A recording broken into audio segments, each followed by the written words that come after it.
નમસ્કાર મિત્રો, વિડીયોમાં તમારું સ્વાગત છે।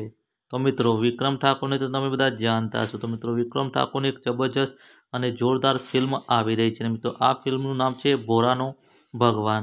તો મિત્રો, વિક્રમ ઠાકોરની આ ફિલ્મ 2025માં રિલીઝ થઈ ગઈ છે, પણ મિત્રો યુટ્યુબ ચેનલ ઉપર આ ફિલ્મ રિલીઝ કરવામાં આવવાની છે। અને મિત્રો, આ ફિલ્મ જોજો યુટ્યુબ ચેનલ ઉપર રિલીઝ કરવામાં આવવાની છે। તો મિત્રો, વિક્રમ ઠાકોરની ભોળાનો ભગવાન ફિલ્મ હજી સુધી જો તમે ના જોયું હોય તો જોજો, યુટ્યુબ ચેનલ ઉપર જઈને આ ફિલ્મ જોઈ લેજો। અને મિત્રો, વિક્રમ ઠાકોરની આ ફિલ્મને ખૂબ જ સપોર્ટ કરજો। તેમ મિત્રો, વિક્રમ ઠાકોરની કોઈ પણ ફિલ્મ આવતી હોય છે તે ફિલ્મ તેમની સુપરહિટ અને ડુપરહિટ સાબિત થતી હોય છે। તો મિત્રો, વિક્રમ ઠાકોરની આ ફિલ્મને ખૂબ જ સપોર્ટ કરજો। તેમ મિત્રો, આવા નવા વિડીયો જોવા માટે અમારી ચેનલને લાઇક, શેર અને સબસ્ક્રાઈબ કરવાનું પણ ભૂલતા નહીં। જય માતાજી।